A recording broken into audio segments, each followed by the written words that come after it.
Olá, olá, meus amigos e minhas amigas, tudo beleza? Professor Pietro aqui para mais uma aula do nosso curso de Fundamentação em Tecnologia Blockchain, Bitcoin e Web3, para que você não caia mais nos papinhos que vendem por aí. Hoje a gente entra de fato na parte mais conceitual de como funcionam os mecanismos, deixando para trás lá aquela linha histórica. Hoje a gente fala sobre mecanismos de consenso, Proof of Work, Proof of Stake. Você vai entender isso de uma vez por todas depois da vinheta. Maravilha, seja bem-vindo, seja bem-vinda. Se você ainda não é inscrito ou inscrita, por gentileza, clique no sininho aí, ative o sininho branquinho para receber as notificações de novas aulas e já me ajude, por favor. Rola o vídeo para baixo, clica no botão do joinha porque você me ajuda demais fazendo isso, beleza?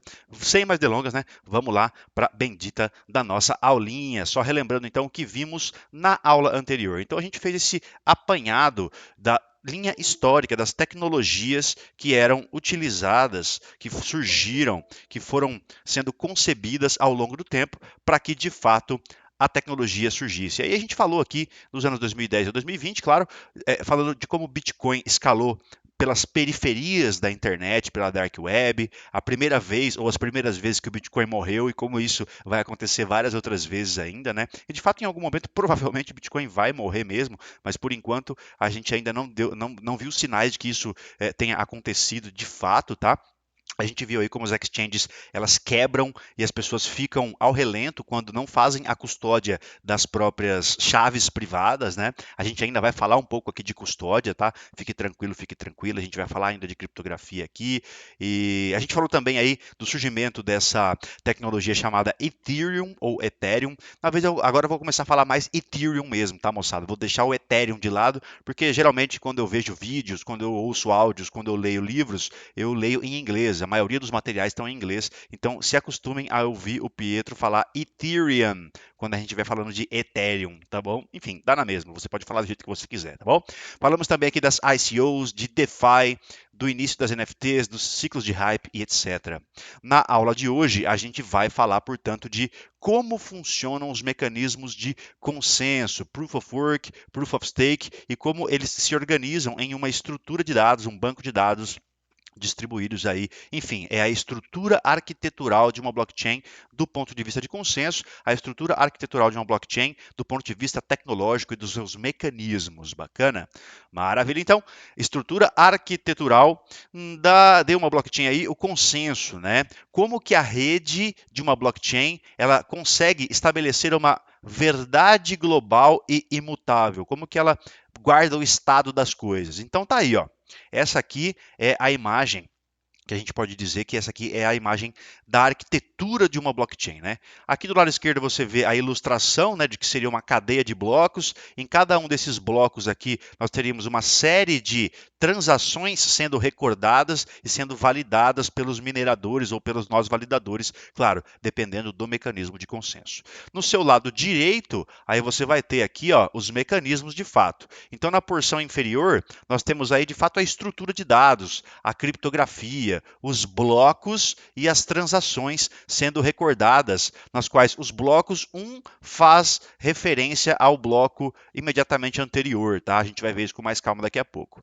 Também aí temos então nessa estrutura de blocos fazendo referência um ao outro, temos esse mecanismo de consenso. Então, como que a rede faz para validar as transações de fato? Como que ela chega em um consenso, já que nós não temos um modelo cliente-servidor, mas um modelo ponto a ponto, aonde os nós se comunicam entre si através de uma rede descentralizada, beleza? Então, lembra que a gente está falando aqui de uma rede P2P, onde não há um servidor central, enfim, tá? E aí, no topo disso tudo, a gente vai ter aqui a camada que a gente chama de camada de computação. Alguns defendem que isso aqui já é uma segunda camada, eu gosto de chamar de segunda camada também, mas o termo segunda camada, ele pode ser distinguido quando a gente fala também de outros tipos de segunda camada do ponto de vista de escalabilidade, de latência e tudo mais. Enfim, essa aqui é a camada então de computação. Lá embaixo nós temos a validação dos blocos e das transações e o consenso, e quando eu falo em camada de computação, eu estou falando aqui de smart contracts, tá? Smart contracts, que é de fato quando a gente começa a programar a blockchain, quando a gente começa a dá ordem às transações, quando a gente faz as transações serem executadas com base em condições.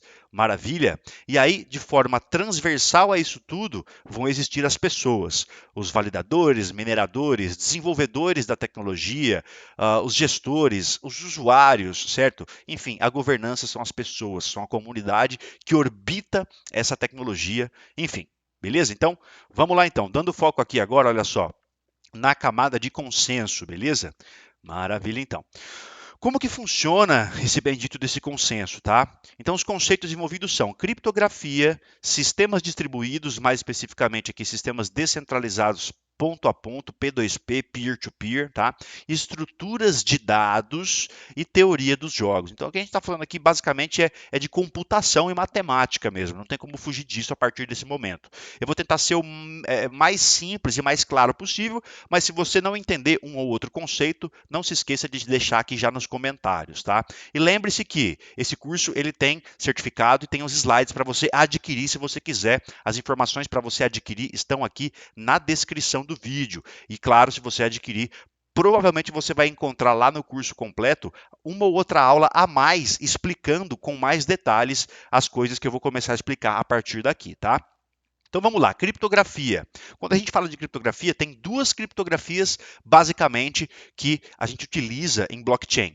A primeira e mais trivial é a criptografia assimétrica, lá do Hellman e Diff, dos anos 1970, tá? Que seria o tal do par de chaves público ou privado. Então, é aquilo que eu já expliquei anteriormente. Para que eu me identifique na rede, eu crio uma conta gratuitamente, de forma pública, ninguém precisa me dar autorização para fazer isso. Eu vou lá, instalo o software e crio uma conta para mim, né? Quando eu crio uma conta, eu recebo um par de chaves. A chave pública é a nossa conta de fato, ou seja, fazendo uma analogia aos bancos, né, a uma conta bancária, essa chave pública seria de fato a minha identificação, o número da minha conta, por exemplo, para que as pessoas possam mandar dinheiro para mim, por exemplo, tá? E aí, dentro dessa chave pública, tem um saldo que eu posso consultar. Quem tiver acesso a essa chave pública pode consultar esse saldo. No curso completo que você adquirir, por exemplo, se você adquirir, claro, você não tem obrigação nenhuma, mas lá no curso a gente vai fazer algumas experiências navegando nesses blocos, visualizando o conteúdo das contas, consultando alguns endereços públicos famosos que existem por aí. É bem legal a gente ver isso na prática. Se você adquirir, você vai receber esse tipo de conteúdo, tá? E também, então, a partir dessa conta existe a senha, né? Digamos assim, entre algumas aspas, a senha é aquilo que te permite dizer que de fato aquela conta é tua. Ou seja, como que eu faço para gastar o meu dinheiro? Eu tenho que digitar a minha senha, né? Então, se eu vou enviar dinheiro para alguém, eu digito a minha senha e aí o sistema reconhece que eu realmente sou o dono daquela conta e mando o dinheiro para o outro. Então, a chave privada é como se fosse essa senha, tá? Beleza, a gente vai ver com mais detalhes daqui a pouco, mais à frente, a questão das senhas, da criptografia e tudo mais, tá? Muito bem. Olha só, criptografia de prova de trabalho é o segundo tipo de criptografia. Assim, ó, essa primeira parte, a criptografia assimétrica, ela tem a ver com a criptografia convencional que o pessoal usa desde os primórdios, focando às vezes também aqui em confidencialidade, né? Focando aqui em privacidade, tá? Então tem a ver com o conceito de criptografia, especificamente falando aí de privacidade, na maioria das vezes, tá? Agora, quando a gente entra nessa parte da criptografia de prova de trabalho, os tais dos códigos hash, cada bloco vai ter um código hash que identifica ele de maneira única. Não se preocupe com isso agora, daqui a pouco a gente vai ver isso com mais detalhes, tá? Mas cada hash faz isso de maneira única, cada bloco tem o seu identificador, tem um código, um RG, um CPF, digamos assim, cada bloco tem um CPF que identifica de maneira única. É isso que é a criptografia de prova de trabalho. Basicamente, quando a gente está falando do mecanismo de Proof of Work, que a gente vai ver daqui a pouco com mais calma, tá?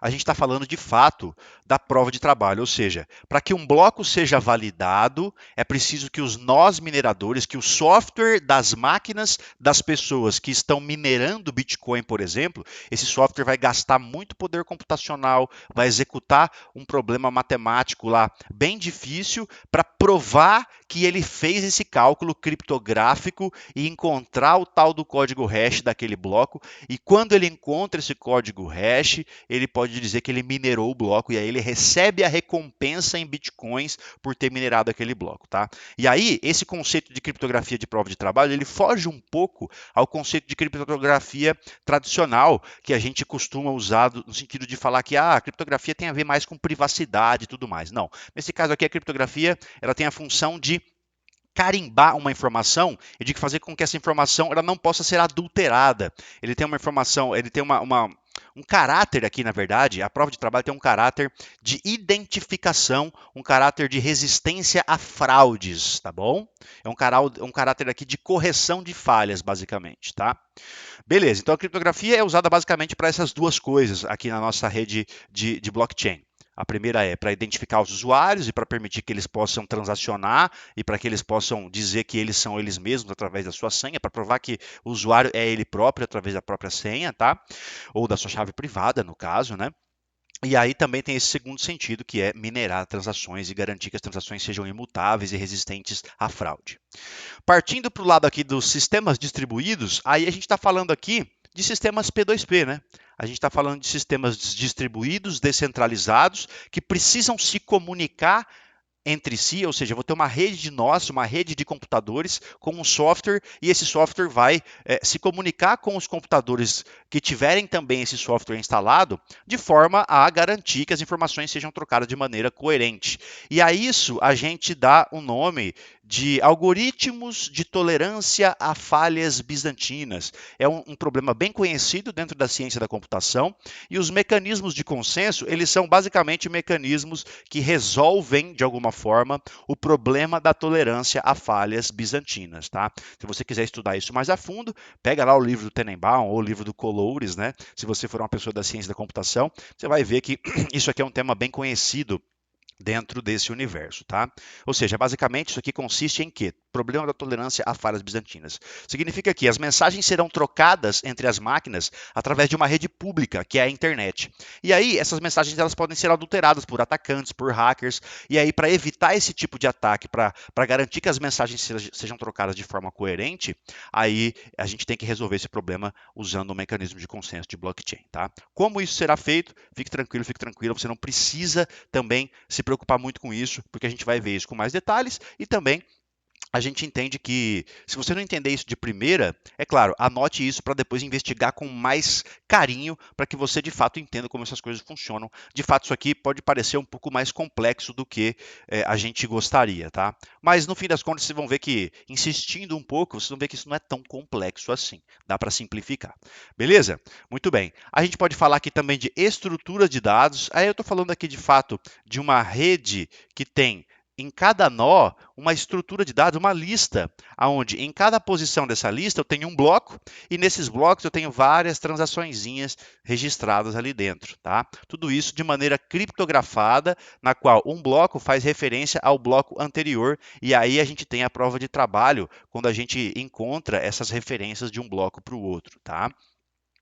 Ah, professor, não estou entendendo isso ainda. Calma, só entenda que é assim mais ou menos que as coisas funcionam. Eu tenho blocos, os blocos são ligados uns aos outros através de criptografia de prova de trabalho. Bacana?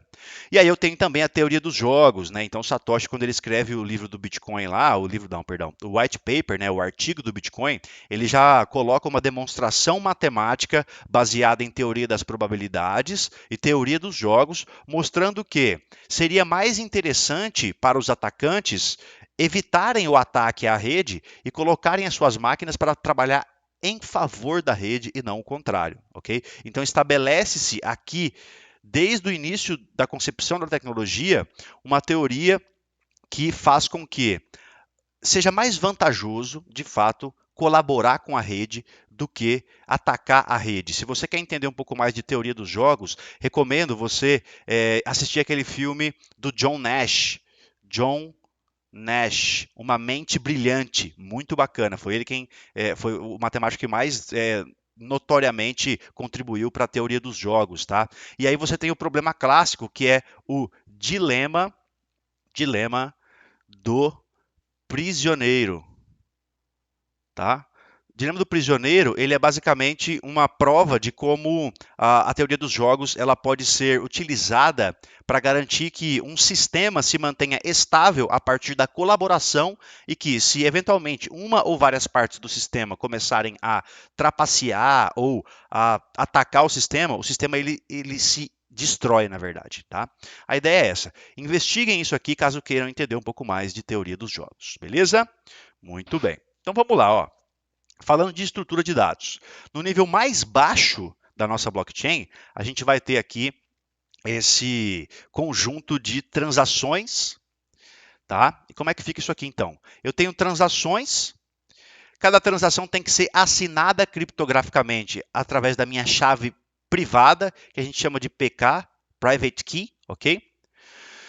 E aí é o seguinte, quando as partes assinam essa transação criptograficamente, basicamente eu tenho a minha chave privada, existe um algoritmo que pega a minha chave privada e criptografa a transação, criptografa a mensagem que eu quero transmitir com essa chave privada, e quem tiver conhecimento da minha chave pública pode decriptar a mensagem com a minha chave pública, fazendo com que, de fato, se valide que o dono daquela chave pública, no caso eu que tinha a chave privada, de fato assinou aquela transação com a chave privada dele. Então a chave pública está relacionada à chave privada dessa forma. A chave privada criptografa, a chave pública decripta. O contrário não é verdadeiro. Não é possível encriptar com a chave pública e aí você vê que a coisa ela é assimétrica, ou seja, eu só consigo encriptar com a chave privada. Se eu só consigo encriptar, se eu só consigo assinar com a chave privada, perceba que isso é assimetria, é assimetricamente favorável a quem tem a chave privada. E por isso a gente tem que esconder a chave privada de outros indivíduos, porque se os outros indivíduos conseguirem assinar transações por nós,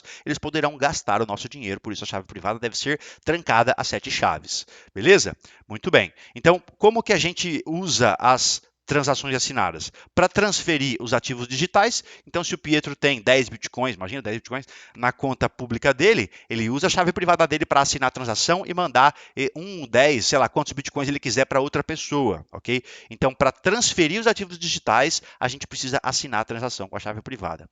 Ou quando a gente quer interagir com uma aplicação descentralizada, quando a gente quer interagir com um smart contract, a gente faz a mesma coisa. A gente não necessariamente vai estar transferindo um ativo digital quando a gente assina uma transação com smart contract, mas a gente vai estar provando que nós somos nós mesmos, a gente vai estar provando que a gente quer completar uma tarefa, executar uma funcionalidade do respectivo smart contract com essa bendita dessa chave privada, ok? Então, basicamente, o que dá para fazer com a chave privada? O que dá para fazer com a assinatura de transações? Transferir os ativos, mandar dinheiro, mandar criptoativo de uma conta para outra, né? E eu também consigo executar ações de uma aplicação descentralizada, de um smart contract, de DeFi, de NFT, enfim, tá bom, gente? É isso aí. Dúvidas? Deixe nos comentários. Olha só, pelo menos um participante assina a transação. Então, quando esse participante assina a transação com a sua chave privada, essa transação ela é transmitida na rede, então todo mundo vê, ó, alguém assinou uma transação aqui. E essa transação fica lá num pool de transações que já estão assinadas, mas que ainda não foram para um bloco. E aí, os mineradores ou validadores ficam escolhendo as transações que estão pagando maiores taxas. Ou seja, quando eu quero mandar, por exemplo, criptoativo para alguém, eu assino a transação, falo quantos criptoativos eu estou mandando e eu digo também qual é a taxa que eu quero pagar para os mineradores ou validadores escolherem a minha transação primeiro para que essa transação seja validada antes. Quanto maior a taxa, maior a tendência de que um minerador escolha a minha transação porque eu estou pagando uma taxa maior e quando ele minerar ou validar a minha transação, esse minerador recolhe a taxa que eu estou pagando, ok? Essa é a ideia. Então eu publico a transação na rede e espero alguém validar. A validação acontece, portanto, posteriormente na segunda camada ali, ou na camada, não é segunda camada, né? Mas na nossa arquitetura da blockchain lá, é a camada que vem imediatamente lá ao mais baixo nível, que a gente vai ver aqui na sequência, tá? A camada de consenso. Calma que a gente já volta nisso aqui. E aí, o que são esses mineradores? O que são esses nós, né? Então, olha, lembra que a rede P2P ela é uma rede formada por nós, vários nós, uns conectados aos outros aqui, de maneira descentralizada, sem um servidor central, né? Então, aqui a ideia é que a gente tem aqui softwares instalados em computadores ao redor do mundo, conectados pela internet, tá? E esses nós estarão conectados à rede blockchain através desse software. O software é responsável por fazer essa comunicação toda. Nós, que estamos usando a rede, a gente só precisa instalar o software e manter ele atualizado e conectado à internet, tá? Existe um tipo específico de nó aqui que é o full node, que é o nó completo, digamos assim, que ele faz tudo o que é preciso. Ele verifica a validade das transações, ele publica transações, ele serve para armazenar o conteúdo da blockchain, ou seja, todas as transações que já foram publicadas e validadas estão armazenadas nesses full nodes, eles servem para comunicação, eles servem, enfim, para tudo que a gente for fazer em blockchain, a gente vai precisar desse full node, tá? Se eu não quero ter um full node, porque eu acho que custa demais, tem que deixar a máquina ligada o dia inteiro, enfim, eu posso contratar um serviço de terceiro, como um provedor de nós online, né? Assim como existe a AWS da Amazon, ou o Google Cloud, ou a Azure da Microsoft, vão existir aqui serviços específicos para que a gente rode esses nós sem ter que pagar a nossa máquina local aqui, gastar o processamento da nossa máquina local, um servidor próprio. Eu alugo um servidor na nuvem, essa é a ideia para rodar um nó. Se eu for um dono de aplicação descentralizada, tá? A ideia é essa. Os full nodes, então, são os responsáveis por evitar a corrupção dos dados, para fazer auditoria, para dirimir divergências e assim por diante, tá? Entrando aqui na parte de consenso, então a gente estava lá no mais baixo nível, agora a gente foi para a camada de consenso, né? A gente acabou de falar ali de transações, de nós, agora a gente vai falar de fato dos mecanismos de consenso. O primeiro deles é o Proof of Work. Então, o Proof of Work, o que, que ele faz? Tá? Ele resolve processos computacionais altamente custosos. Basicamente, ele faz aqui um processamento de força bruta para encontrar um código criptográfico específico que responde a um padrão específico da rede que a gente está querendo minerar. Se você não entendeu isso, é normal. Pausa o vídeo, volta, ouve de novo. Se não entender, deixa nos comentários. Se mesmo assim você não entender também, lá no nosso curso completo, você pode adquirir lendo aqui a descrição do vídeo, tá? Lá eu explico tintim por tintim como que funciona um código hash, como que uma transação é assinada, como que essa transação entra num bloco, como que funciona tintim por tintim, a gente chega a escovar bit mesmo, a gente vê como que o código hash é criado pela máquina e como que isso vai para a rede e a rede fala, olha, esse código de fato está valendo, de fato esse bloco tem um código que foi minerado, então essa pessoa que minerou esse bloco, ela pode receber a recompensa e assim a gente entende a mineração, tá? Mas basicamente o que você tem que entender, tá? Se você não quiser ir a fundo, o que você tem que entender? Que o minerador Proof of Work, e só faz sentido falar em mineração quando é Proof of Work, o POW, o minerador ele deixa o computador dele ligado com o software do Bitcoin, por exemplo, rodando 100% do tempo, e esse software do Bitcoin fica tentando capturar as transações mais valiosas, encaixar ela num bloco e fica gastando poder computacional para encontrar o código desse bloco.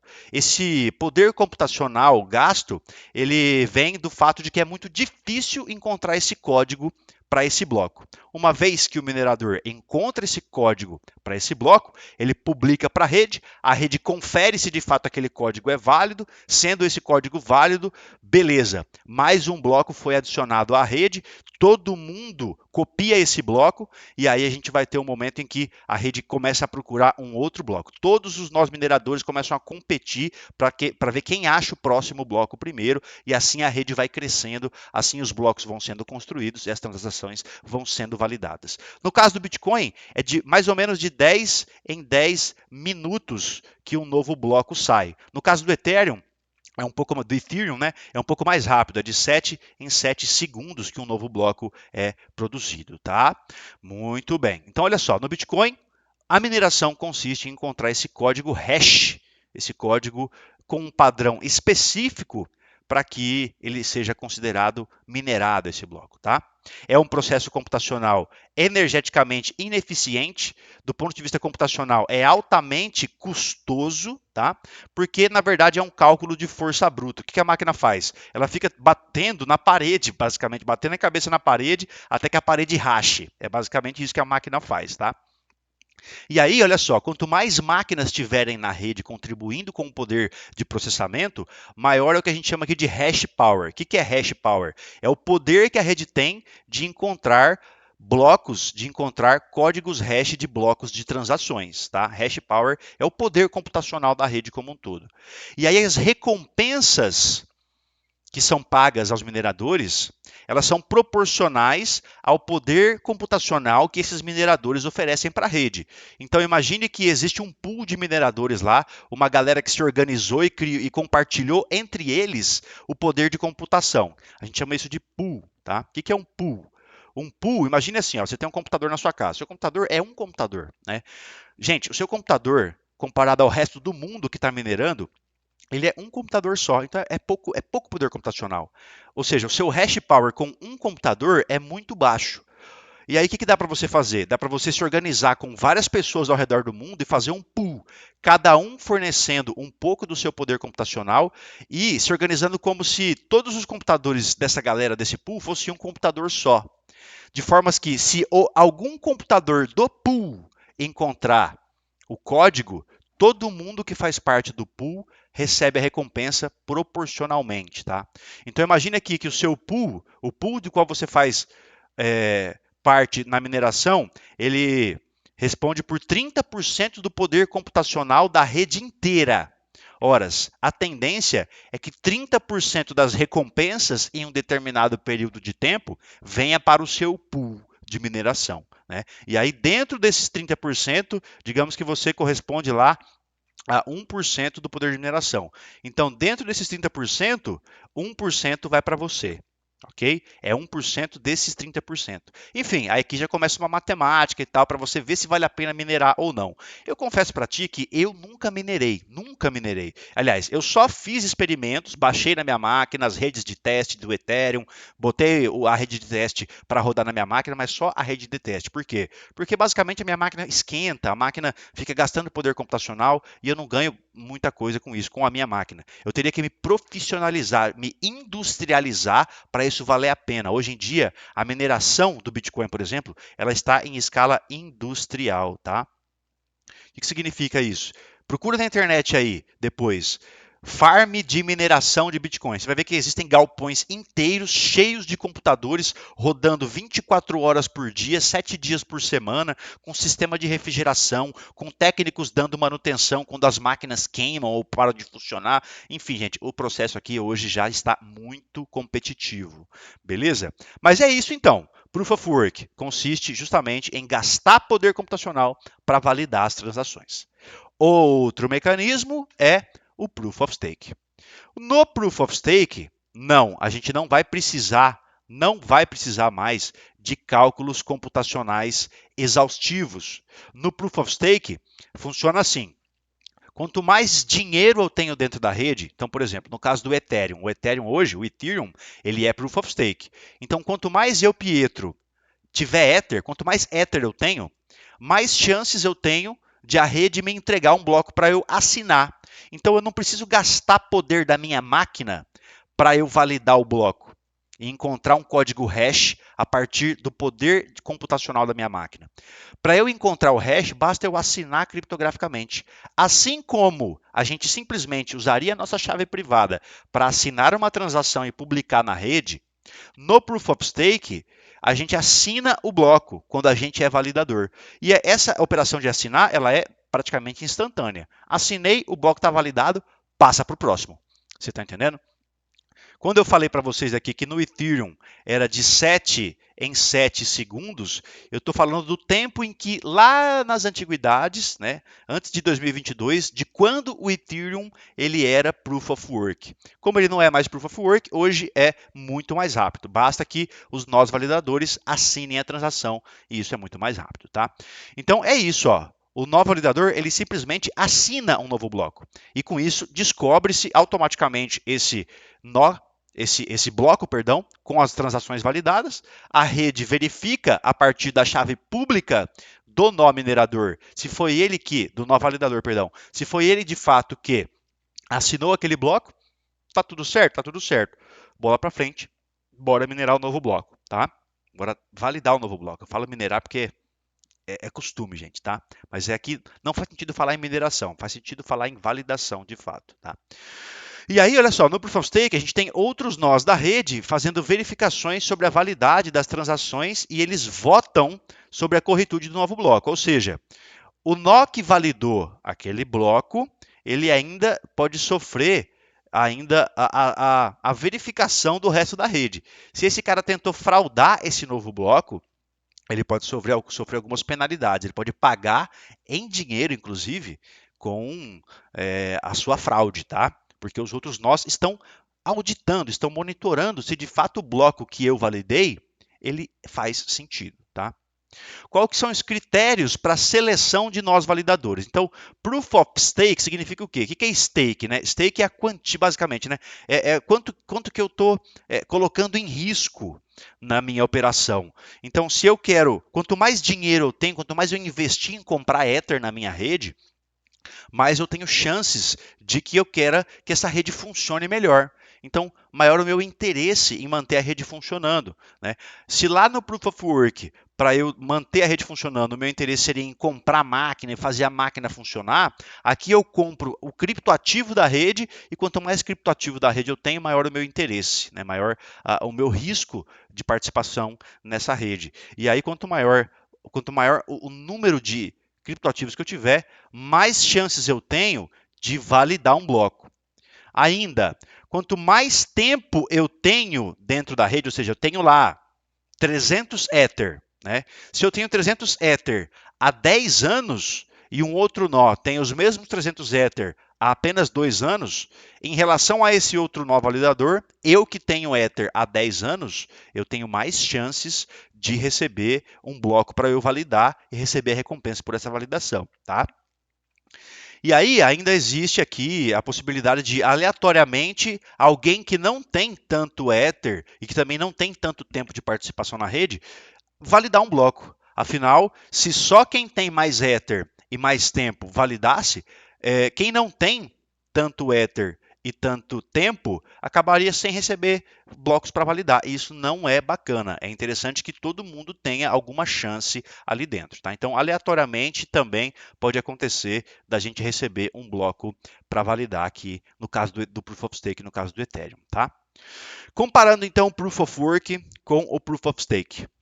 No Proof of Work, nós temos um mecanismo mais antigo, o primeiro mecanismo, né, que é o do Bitcoin, portanto, o mais testado, ou seja, ele já passou por batalhas e mais batalhas, já foi atacado constantemente e continua sendo atacado e está de pé desde os primórdios, tá?